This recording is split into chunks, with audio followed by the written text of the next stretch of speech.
তোমাদের সংসারে আমি যা যা কাজ করি তার জন্য দিন রাতের একটা ঝি রাখতে গেলেও তাকে খাওয়া পড়া দিয়েও নগদ কিছু টাকা দিতে হতো। তাই তোমরা 3 দাদা বৌদি মিলে আজকে মিটিং করে ঠিক করে নেবে খাওয়া দাওয়া বাদ দিয়ে আমার মাইনে কত হয়। এতদিন যার টাকায় তোমরা খেয়ে পড়ে বড় হয়েছো, আজ তাকে খাওয়াবার টাকাটা যদি তোমাদের বউরা দাবি করতে পারে তাহলে আমি বা মেয়ে হলো। মিনু চুপ কর। তোমাদের এই কথাতেও যখন আমার মাথা নিচু হলো না, তখন আমি আশা করি কোনো আঘাতেই আমার মাথাকে আর নিচু করতে পারবে না। ধনে পাতা দিয়ে পাতলা মুসুর ডাল খাবে না? যাও ছোট বউয়ের গাল থেকে মুসুর ডাল আর ধনে পাতা খুন্তি দিয়ে ছেঁচে নিয়ে এসো। সব তো তোমার ওই মেয়ের কাণ্ড। কত বয়স হলো অত দুষ্ট বুদ্ধি গেল না, ওই তো ধনে পাতাগুলো চুরি করেছে। মিনু আমাদের মেয়ে বলে বলছি না, ওর মতো মেয়ে হাজারে একটা মেলে না। সেই কাক ভরে উঠে সবাই রাতে ঘুমোতে যাওয়ার আগে পর্যন্ত একাই খেটে যাচ্ছে, অথচ দেখো মুখে হাসি লেগেই আছে। গোটা সংসারটা মাতিয়ে রেখে নিত্য নতুন ফন্দি বার করে আজকে ছোট বউ, কালকে মেজ বউ, নয় তো বড় বউর পেছনে লেগেই রয়েছে। এখন নয় দাদা বৌদিদের পেছনে লাগছে, কিন্তু যখন দাদা বৌদিটা একজোট হয়ে ওর পেছনে লাগবে ও সামলাতে পারবে? তোমার মুখের হাসি মিলিয়ে যাবে আর ও কেঁদে কুল পাবে। না না, ওকে ওরা সবাই ভালোবাসে। থামো, ভালোবাসে না ছাই, ওকে যে ওরা কত ভালোবাসে তা আমার জানা আছে। ও বেচারি ওদের জন্য এত করছে, বলতে পারো ওকে কোনোদিন ডেকে ওর হাতে কেউ কিছু দিয়েছে? তোমার 3 ছেলে তো রোজ অফিস থেকে ফেরার পথে কিছু খাবার নিয়ে ঢোকে, যে যার নিজের ঘরে ঢোকে দরজা বন্ধ করে নিজের স্ত্রীর সঙ্গে বসে খায়। একবারও ফোনে কথা মনে পড়ে না। খাবার পর যখন কাপ প্লেট ধোয়ার প্রয়োজন হয় তখন বোনকে ডেকে পাঠায়। এবার ওর বয়স হয়েছে, চিরদিন তো এই সংসারে দাসীবৃত্তি করার জন্য থাকবে না। এবার ওর একটা বিয়ের ব্যবস্থা করো। ওর 3 দাদা রয়েছে, ওরাই সময় বুঝে ওরা করবে বিয়ের ব্যবস্থা। ও চলে গেলে এমন রাত দিনে বিলে বসে ঝি পাবে কোত্থেকে? মেয়ের জন্য যা করার তোমাকেই করতে হবে। না মিনু, আমাদের মেয়ে ঠিকই, কিন্তু ওদেরও তো বোন, তা বোনের জন্য ভাইরা কিছু না কিছু করবেই। সে আশা নিয়ে বসে থাকলে এই জন্মেও তোমার মেয়ের বিয়ে হবে না, এ আমি তোমায় বলে দিলাম। পরশু রবিবার, তোমার 3 ছেলেই বাড়ি থাকবে। ওদের সবাইকে একসঙ্গে ডেকে জেনে নাও ওদের বোনের বিয়ের জন্য কে কতটুকু করতে পারবে। আমি 1000 টাকা দেবো। মাত্র 3000? কি গো মা, 3000 টাকা কম হলো? আপনার ছেলে কত মাইনে পায় তা তো আপনি জানেন। আমার একটি মাত্র ছেলে, তাকে হোস্টেলে রেখে পড়াতে হচ্ছে, তার পেছনেই তো সব টাকা চলে যায়। তারপর হাতে যা থাকে সবই তো সংসারের পেছনে চলে যাচ্ছে। এর বেশি আমাদের পক্ষে দেওয়া সম্ভব নয়। ঠিক আছে, তুমি পাত্র দেখো না, আমি দেখছি কতটা কি করা যায়। কতটা কি করা যায় মানে? তুমি 3000-এর বেশি দেবে কোত্থেকে? বোনের বিয়ের জন্য শেষকালটা চুরি করবে নাকি?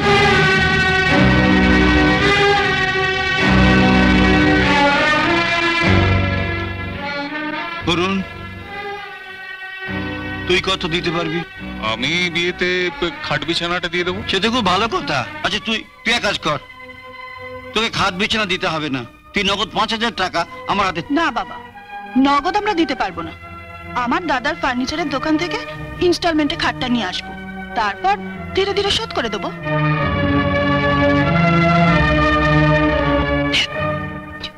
তরুণ তুই? হ্যাঁ, আমরাও কিছু একটা দেবো।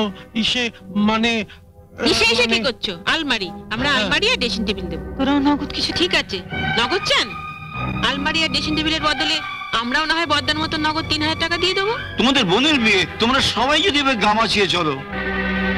মেয়েটা আপনার বাবা, আপনি যদি পরের ঘরে বন্দুক রেখে।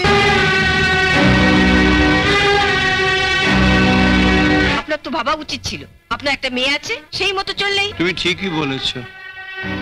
আমার বাগানে যেটুকু জমি ছিল তাতে একটার পর একটা বীজ বৃক্ষ পুঁতে গেছি। কল্পতরু গাছটার কথা আমি একবারও ভাবিনি। কি আমরা 20 বৃক্ষ? শুনলে শুনলে তোমরা সব? বাবা, আপনি তো রোজগার করেন না, একটা পয়সা সংসারে দেন না। আপনি আর আপনার বউ মিলে আমাদের স্বামীর পয়সায় গিলছেন। বৌমা, শুধু কি ভাত গিলছেন? আপনার সিগারেটের খরচা, মায়ের পানের খরচা সবই তো আমাদের দিতে হচ্ছে। আর দিতে হবে না। আচ্ছা বাবা, ঠিক করে বলো তো, আমি কি তোমাদের কাছে সত্যি সত্যি বোঝা হয়ে গেছি? তুমি আবার কেন এর মধ্যে এলে মা? তুমি যাও যাও। সমস্যাটা যখন আমাকে নিয়ে, আমাকে তো আসতেই হবে। শোনো, তোমাদের আমি সাফ সাফ বলে দিচ্ছি, আমার জন্য তোমাদের কারোর কোনো চিন্তা করতে হবে না। আমি আমার নিজের ব্যবস্থা করে নেব। আর দাদা বৌদিরা, তোমরা ভালো করে শোনো, তোমাদের সংসারে আমি যা যা কাজ করি তার জন্য দিন রাতের একটা ঝি রাখতে গেলেও তাকে খাওয়া পড়া দিয়েও নগদ কিছু টাকা দিতে হতো।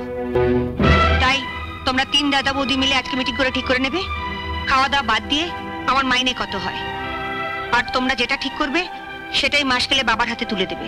তার থেকে বাবার সিগারেট আর মার পানের খরচ চলবে। এরপরেও যদি বাবা মার খাবার হিসেব চাও তাহলে এটাও ঠিক করে নিও, এই বাড়িতে ভাড়াটি হিসেবে থাকতে গেলে ভাড়া কত দিতে হবে। বাবার বাড়িতে আমাদের ভাড়া দিয়ে থাকতে হবে? বাহ, এতদিন যার টাকায় তোমরা খেয়ে পড়ে বড় হয়েছো, আজ তাকে খাওয়াবার টাকাটা যদি তোমাদের বউরা দাবি করতে পারে তাহলে আমি বা মেয়ে হলো। মিনু চুপ কর।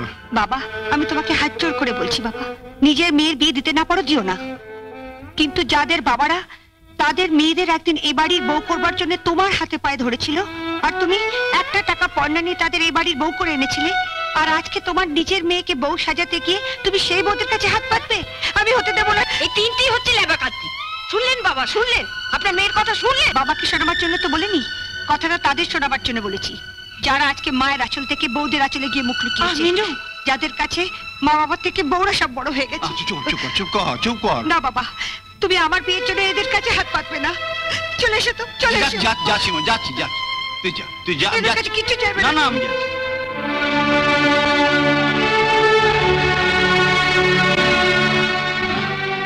তোরা কিছু মনে করিস না অনু, জানিস তো একটুতে। আপনি দেখে নেবেন বাবা, আমাদের জন্য নয়, ওই মেয়ের জন্যই আপনাকে মাথা নিচু করতে হবে।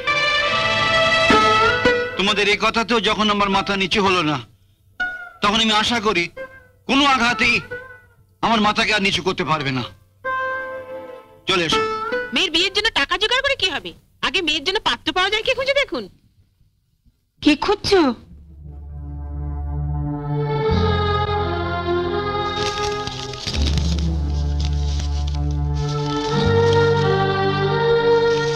কি খুঁজছো বলবে তো? ইন্দ্রনীলের ঠিকানাটা। ইন্দ্রনীল? সে আবার কে? ভুলে গেলে? ওই যে অ্যাক্সিডেন্টে বাপ মা একসঙ্গে মারা যাবার পরে একটা ছোট্ট মতো ছেলে আমাদের কাছে থেকে লেখাপড়া করতো। ও বাবলু, তার ভালো নাম যে ইন্দ্রনীল তা তো আমি জানতাম না, এই প্রথম শুনলাম। না না, তুমি আগেও শুনেছো, তোমার মনে নেই। তা হয়তো হবে। তা হঠাৎ রাত দুপুরে তার ঠিকানা খুঁজছো? গত বছরে পুজোর সময় আমাদের গায়ে হেডমাস্টার ওই মুকুন্দ চক্রবর্তী, ওর সঙ্গে ইন্দ্রনীলের দেখা হয়েছিল কলকাতায়। তা মুকুন্দ বললে যে ইন্দ্রনীল এখন কলকাতায় খুব বড় ব্যবসায়ী, জানো, কত বাড়ি গাড়ি ফ্যাক্টরি কি নেই তার, কোটি কোটি টাকার মালিক হয়েছে এখন আমাদের বাবলু, জানো।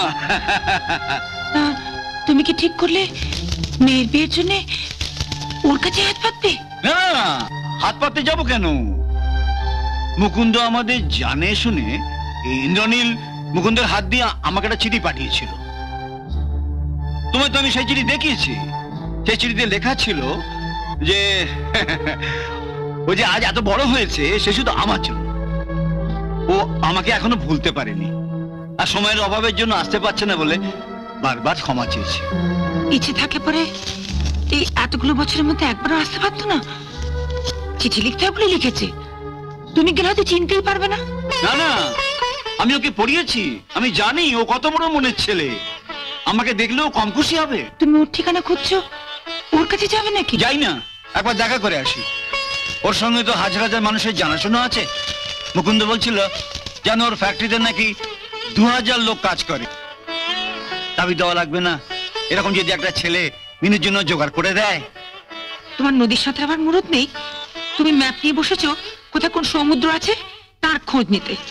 নাও নাও, এসব সরাও তো, মশাই টাঙাবো।